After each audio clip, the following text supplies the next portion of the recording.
Ladies and gentlemen, Undersecretary Claire Castro, the Palace Press Officer.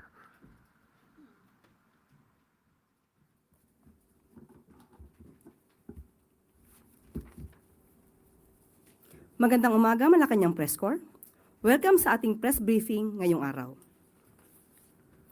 Nais natin ipabatid, hindi po natatapos sa pagsisilbi ng mga courtesy resignation sa mga pagtanggap at pagtanggi rito ng Pangulo. May natanggal, may nanatili. Sa mga nanatili, nasa kanila pa rin po ang tiwala ng Pangulo. Ngunit hindi ibig sabihin ay dapat maging kampante. There will be a continuing performance evaluation. They will always be on notice because they serve at the pleasure of the President. Mas mabilis at mas epektibo na paglilingkod para sa mga Pilipino ang nais ng ating Pangulo. Ano ba ang nais ni Pangulong Marcos Jr.? Iniutos ng Pangulo sa DTI na siguraduhin na naaayon ang mga school supplies sa tamang presyo. Kaya ang DTI sa pamumuno ni Secretary Roque ay nagsagawa ng inspeksyon sa mga pangunahing pamilihan, partikular na rito sa Divisoria.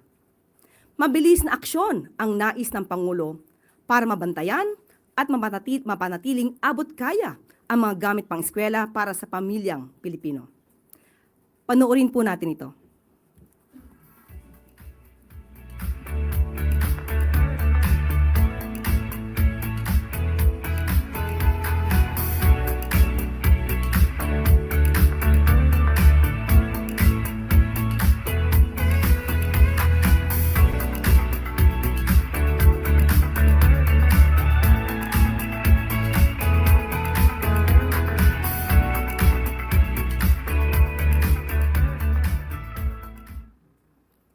Samantala, naglabas din ng price guide ang DTI para magabayan ang ating mga mamimili sa tamang presyo ng school supplies ngayong papalapit na po ang pasukan.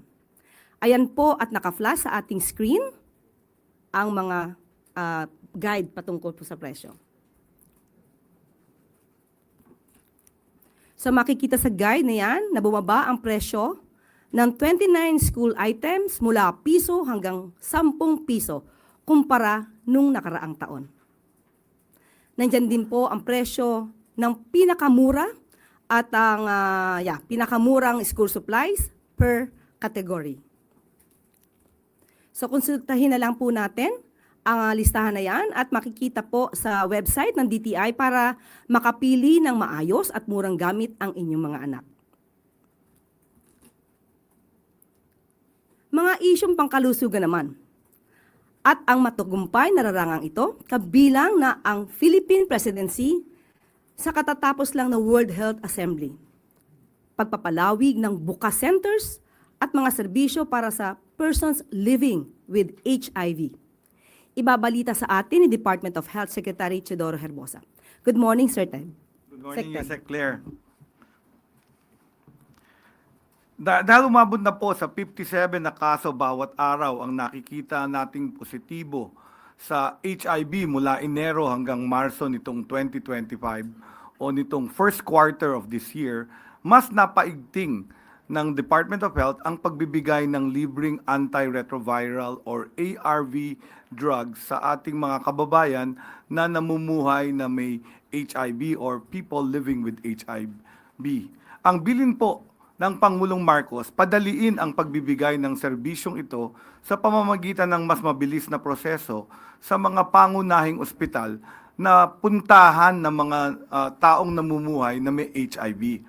Kahapon, sinumulan na po natin ang patient appointment system naman sa San Lazaro nung 1 linggo sa Pabella para sa mga buntis. Ito ay para madali ang makuha ang schedule ng mga kailangang magpakonsulta at kukuha ng gamot sa HIV.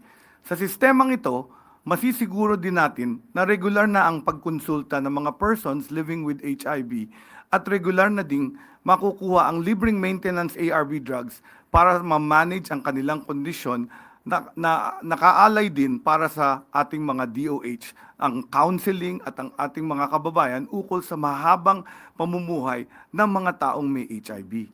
Bukod sa libreng ARV, libre rin po magbigay ng DOH ang HIV screening test sa iba't ibang HIV hubs kabilang ng San Lazaro Hospital.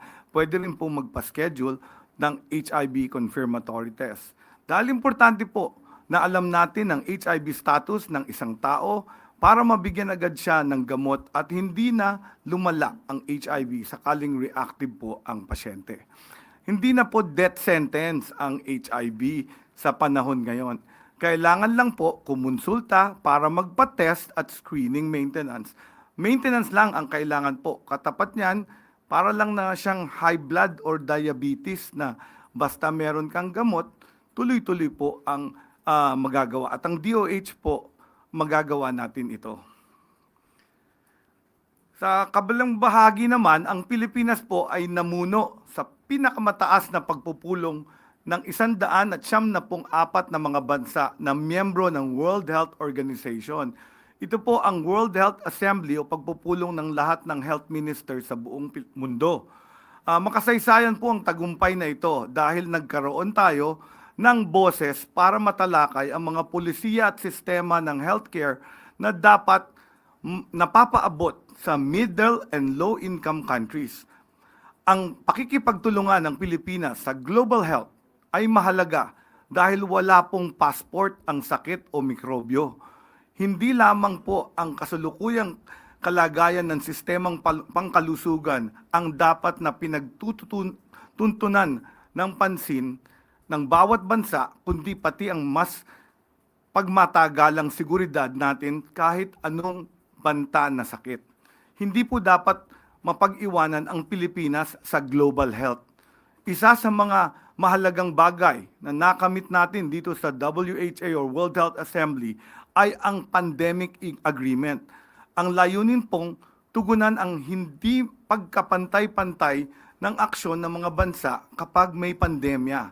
Naalala niyo po ba nung nag-antay tayo ng mga bakuna noon para sa COVID-19? Iyon at iba pa ang tutugunan ng ating pandemic agreement. Sa ilalim nito, nais natin na ang bawat bansa, anuman ang estado, ay agad makakakuha ng kailangang gamot, bakuna, test kit, kasama na rin po rito ang pagpapalakas ng kakayahan ng Pilipinas sa paggawa ng sariling gamot o teknolohiya para maging mas self-sufficient ang ating bansa. Bukod po dito, masisiguro rin natin na ang Pilipinas ay kasama sa mas maagang babala at mabilis na palitan ng impormasyon at teknolohiyang pangkalusugan, lalo na kapag may banta ng malalang sakit. Ang pandemic agreement din po ay magbibigay ng proteksyon sa mga doktor, nurse at iba pang health and care workers dahil may mga provision ito para protektahan ang mga karapatan at kapakanan ng mga frontliners natin. Mahalaga po ito para sa mga kababayan nating health and care workers na nagtatrabaho sa loob at pati na rin sa labas ng ating bansa. Maliban po sa pandemic agreement, marami rin po tayong benepisyong nakamit katulad ng pandemic fund. Nakakuha tayo ng $25 million mula sa World Bank para dito. Tinalakay din po natin ang mga usapin tungkol sa pagpapababa ng tuberculosis cases sa pamamagitan ng iba't ibang teknolohiya kagaya ng AI or Artificial Intelligence sa X-ray at diagnosis. Pati na rin ang pagsisiguro ng sapat na supply ng mga gamot sa TB. Ito rin po ang mahalagang nangyari ang pagkilala ng mundo sa Pilipinas bilang bansa ng magagaling na health and care workers. Dahil dito, makapagbalangkas po tayo ng mga hakbang para maprotektahan ang kapakanan ng mga nurses sa loob at labas ng bansa. Ilan sa mahalagang pulong kung saan nakuha tayo ng suporta ay mula sa International Organization for Migration or IOM na tumutulong sa atin sa pagkamit ng universal health coverage na partikular na nakatuon sa kapakanan ng ating healthcare workers.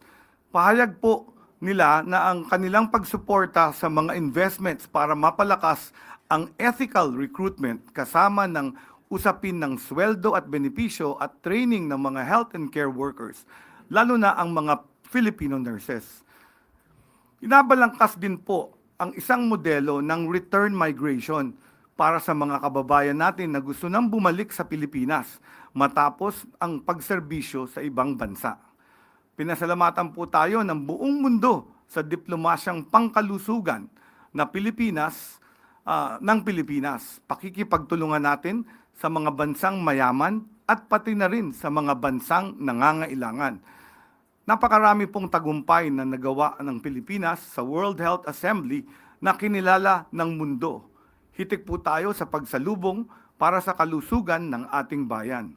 Kahit saan po tayo kayong bansa pumunta ngayon, mas mataas ang tingin sa Pilipinas at Pilipino, lalo na sa pakikipagtulungan na magkaroon ng multilateral policy para magtulungan sa pangdaigdig na hamon sa kalusugan.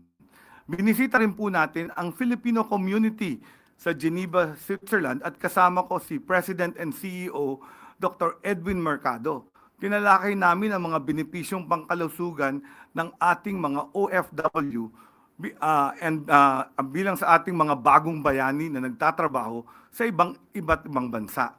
Ang pagiging presidente po ng World Health Assembly ay sumasalamin sa tagumpay ng ating Pangulo sa pagtataguyod ng matibay na ugnayan ng Pilipinas, hindi lang sa iisang bansa, kundi sa buong mundo. Instrumento lang po ang DOH sa tagumpay na ito.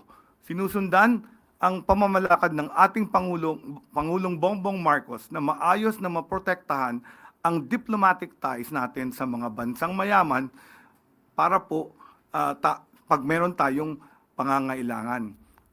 Gusto ko rin sabihin sana na first time nagkaroon tayo ng presidenteng nagbagay ng message sa World Health Assembly. So si President Bongbong po ang kauna-ahong Philippine President to address the World Health Assembly. Sa pangatlong bagay, malugod din pong pinapaalala ng DOH na ang ating mga bukas centers, bagong urgent care and ambulatory centers, ay patuloy na kumakalinga sa ating mga kababayan. Paraan po din po dito para hindi na kayo makipagsiksikan sa loob ng DOH hospitals na mahahaba ang pila. Ang bukas po ay mga bagong urgent care and ambulatory service centers. As of June 2025, nasa halos 860,000 na pasyente na po ang naserbisyuhan ng 51 bukas centers sa buong bansa.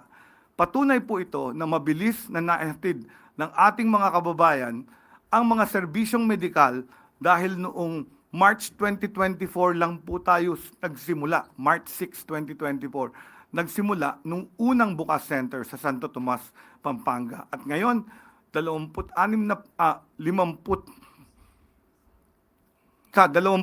na po ang operational sa Luzon, habang 8 sa Visayas at 17 sa Mindanao. Ang bukas ay isang one-stop shop ni Pangulong Marcos at DOH para magbigay ng libre ang mga serbisyong medikal at hindi na po kayo kailangan pumunta sa malayong ospital. May libreng gamot din po kaming binibigay sa bukas gaya ng maintenance para sa high blood at diabetes. Meron din po kaming prenatal check-up para sa mga buntis, libreng bakuna at anti-rabies shots para sa mga nakagat ng hayop. Ilang bukas centers din po ang pwedeng gumawa ng minor surgical procedures.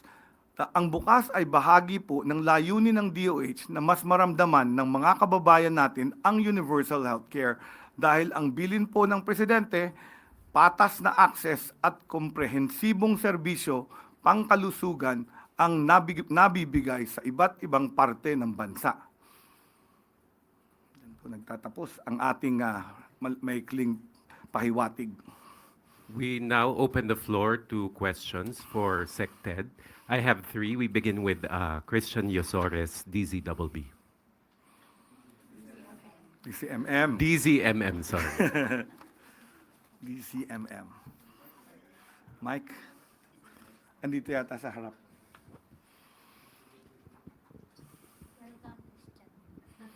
Good morning, Secretary. Sir, balikan ko lang po yung doon sa report nyo kanina on HIV cases. Nagkausap na po ba kayo ni President Marcos doon po sa inyong recommendation to declare a national public health emergency on HIV? At ano pa po yung mga karagdagan niyang directives to address the concerns? Okay, nakasulat na po tayo dyan to yung mga usual memo ko to the President and to Executive Secretary. In fact, nakaschedule na ang meetings namin yan sa Cabinet. Nauudlot lang. Maraming beses naudlot dahil marami tayong ibang issues. Pero ang trabaho ng DOH, tuloy-tuloy, ang recommendation ng pagdeklara ng public health emergency ay binigay ng Philippine National AIDS Council. Ito po yung highest governing body sa programa natin ng AIDS. Ito ay na-create ng isang executive order. At sabi nila, para lumakas ang lahat ng mga estratehiya, we have a national strategy for HIV.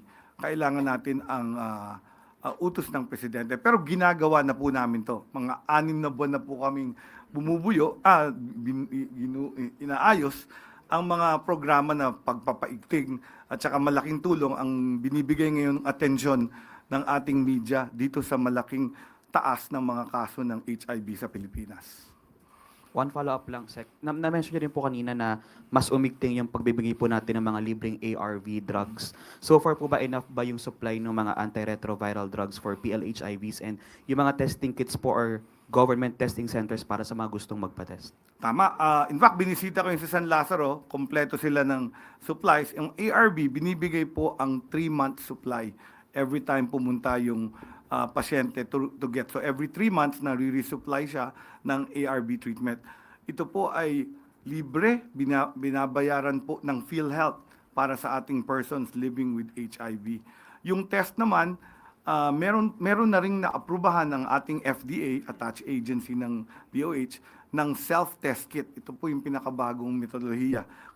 Yung self-test kit naman, personal, pwede nilang bilhin sa ating mga pharmacy at butika para malaman nila in a rapid test kung positive sila o hindi. Pero kailangan pa rin itong i-confirm ng actual test doon sa confirmatory test sa treatment hub. So pag nag-negative, okay ka, safe.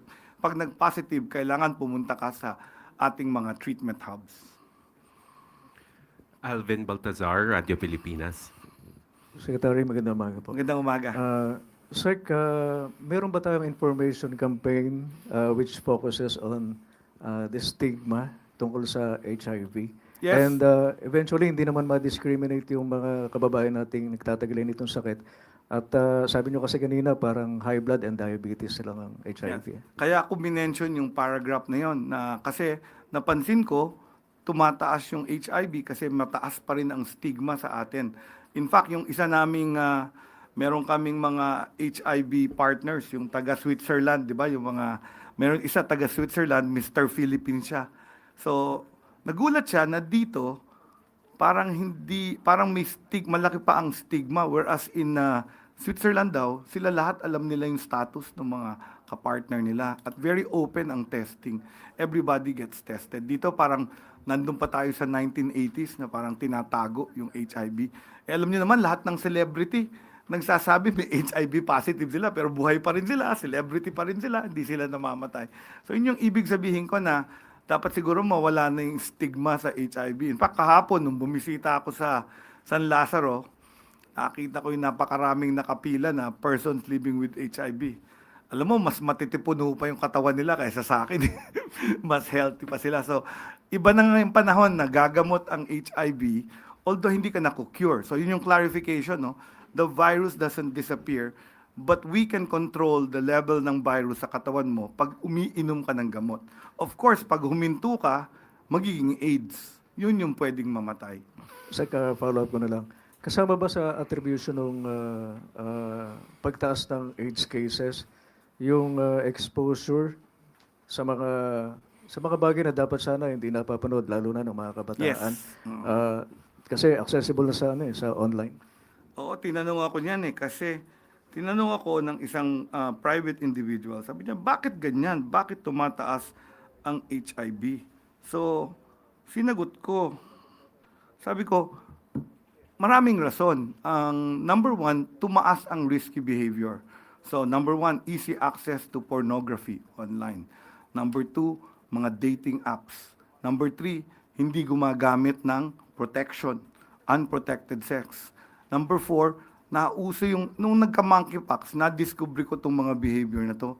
May mga spa na nagpipretend na spa, pero actually brothel sila. Nakakakuha sila ng sex doon with the workers in the spa. So in fact, napasara nga ng mayor yung isang spa na pinagmulan ng monkeypox. Diba? So hindi ko alam na may ganun na. Yung batas natin for testing of female sex workers, nakalagay kasi sa batas, female sex workers. And 95% of our HRV are men having sex with men. Hindi sila natetest. So baka kailangan din nating balangkasin yun, Yusek Claire, no? Kasi batas yun eh. Interpretation ng law. Female sex worker ang nakalagay. So, ano pa bang ano? Yung stigma na sinabi mo kanina, ayaw nila magpa-test, natatakot sila. And the fact na mga bata ito, ang feeling ko, it's about the raging hormones of an adolescent. Pagkatapos, yun nga, experimenting, napakadali with online dating, may group sex pa. May anonymous sex pa. So these are the things that I've listed down as very, very important. And then, napababa na rin namin yung age of consent sa testing to 16 years old. So pwede na magpa-test ang 16 years old, assent ba tawag doon legally? O basta yung age of consent yung 16. Ang problema, kailangan din namin ng parental consent ng start of treatment. So that's another legislation change na kailangan namin para, kaya kita nyo na, to battle HIV, kailangan ko ang legislation, kailangan ko ang funding, kailangan ko ng information campaign. So yun yung reason why I'm asking at least an executive order para yung mga iba-ibang ahensya ng gobyerno tumulong para mahinto talaga natin tong 500% increase of HIV in our kabataan. Okay. Thank you, Sec Ted. Final question. Sam Madanilla, Business Mirror. Microphone. Good morning, sir. Good morning. Na-mention po na ni Congressman Salceda na parang magkakaroon po raw tayo ng, kailangan po ng government ng additional sources of revenue dahil magmamature na raw po yung loans for COVID-19, yung mga kinuha na loans ng government nung pandemic. Isa dun sa mga proposal niya, yung passage po nung yung tax on sweetened beverages, tsaka po yung on vape products. Kaso sa ngayon po, hindi po siya kasama dun sa priority legislation ng administration. Does DOH propose including that in the priority legislation ng Marcos administration for the 19th Congress or in the 20th Congress? So alam ko maraming na loan during the COVID-19 pandemic yung ating previous administration. In fact, sobra-sobra yung na loan, and some of the loans ibinalik po natin. So in fact, some of the initial acts ko, lahat ng hindi na loans na hindi na magagamit pinabalik. So yun lang nagastos na test kits at saka mga bakuna at gamot ang ating babayaran dyan sa maturation. Sa sources of money to get that, of course, sinasama naman yan sa ating general appropriations. And yung sugared sweetened beverages, nasama na rin siya actually dun sa CREATE law. So meron na rin tayong nakukuha dyan. Tapos yung vape, siguro maganda rin magkaroon ng additional taxation yon. Nakalagay kasi sa vape law na hindi siya lalagyan ng additional taxation. So ano din yan ang another source. I'm sure the fact na ang GDP natin ay nasa 6% yata, of the ang increase every year, I'm sure naka-compute yan at kayang bayaran ng ating DOF. Sorry, hindi dapat sa akin yung question na yan, dapat sa Department of Finance yan. Kasi kami, ginagamit lang namin yung na loan, ina-approve to ng economic managers, and then sila din ang humahanap ng pera para ibayad dyan. So hindi DOH ang naghahanap yan, it's DOF through those laws na mga sinabi mo. So maganda itanong kay Secretary Recto ito. Thank you. Thank you po. Thank you very much, Sec Ted. Yusek Claire. Thank you. Thank you very much, Sec Ted. And Direk Tina Marasigan. Thank you very much. At maaari na po tayong tumanggap ng inyong mga katanungan. Eden Santos, Net 25. Yusek, good morning po. Kaugnay lang po ng NCAP, ano na ipinatutupad po ngayon ng MMDA, wala po bang plano ang Pangulo na ipag-utos po yung pagsasaayos ng mga road and traffic signs para po mas mapahusay pa yung implementation po ng NCAP? Ang Pangulo po ay hindi natatapos lamang sa pagpaplano. Ngayon po ay umaaksyon po ang MMDA dyan, umaaksyon din po ang DPWH, at ang sabi rin po ng DOTR Secretary na si Sec Vince Tison, ay tumutulong din po siya patungkol po dyan.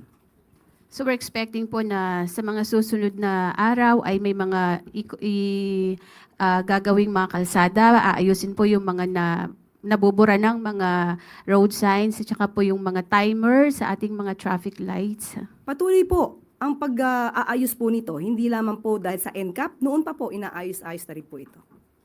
Thank you po. Chloe Hofana, B World Online.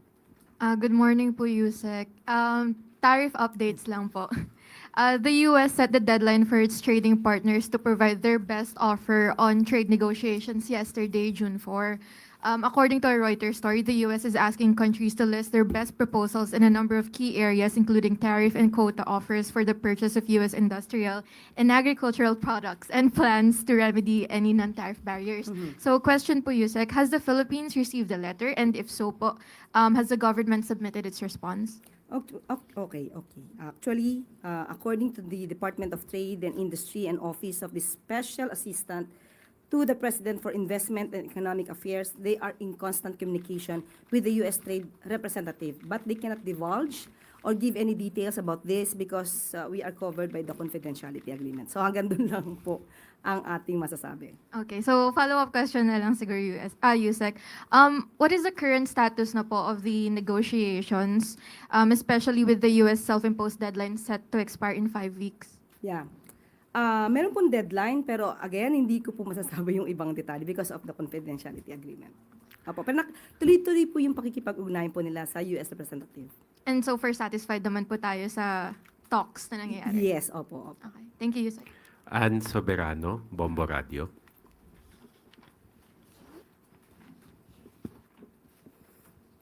Yusek, good morning. Kahapon po kasi pinagtibay na ng House of Representative ang sa third and final reading ang legislated wage hike na 200 pesos. Pero prior to that, Yusek, nagkaroon po ng meeting si Pangulong Marcos with the labor groups. Ibig sabihin po ba nito may basbas kay Pangulong Marcos yung 200 pesos legislated wage hike? Ito lamang po ang mensahe ng Pangulo. And I quote, "We will look at the economic implications of this and how to resolve this with the opinion of the wage boards, since the wage boards are also the creations of the Congress." So nais po ng Pangulo na maibigay kung ano po ang makakabuti sa mga manggagawang Pilipino. Titignan ng lahat ng aspeto at ang concerns ng lahat ng stakeholders. Yun po. Okay. So ibig sabihin po niyan, Yusek, aaprubahan ni Pangulong o lalagdaan ni Pangulong Marcos ang nasabing batas? Pag-aaralan pa po ito at nandiyan pa po ang Senado. Hindi pa po natatapos sa Senado ang usapin na yan.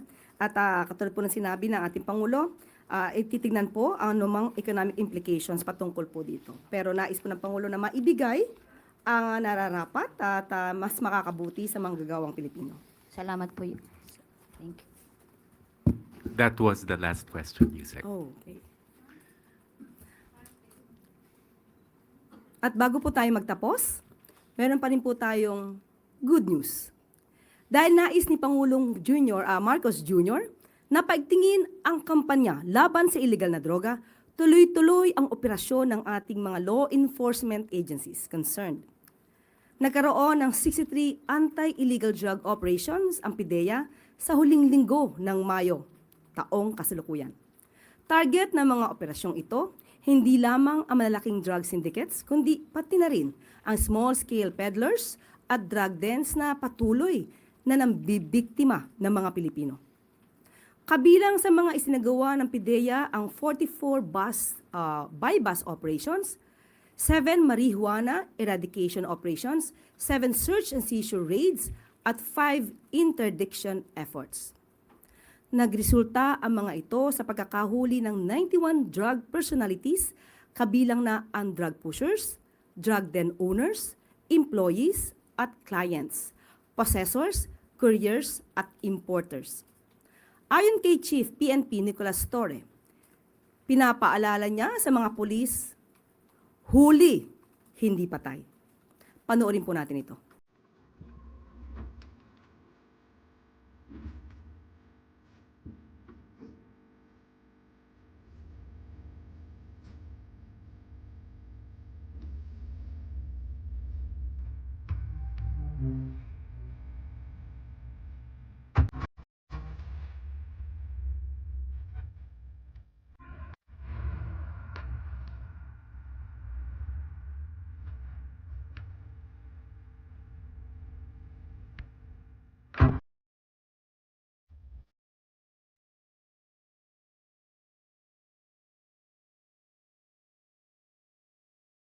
At dito na po nagtatapos ang ating briefing ngayong araw. Maraming salamat Malacanang Press Corps at magandang tanghali para sa bagong Pilipinas.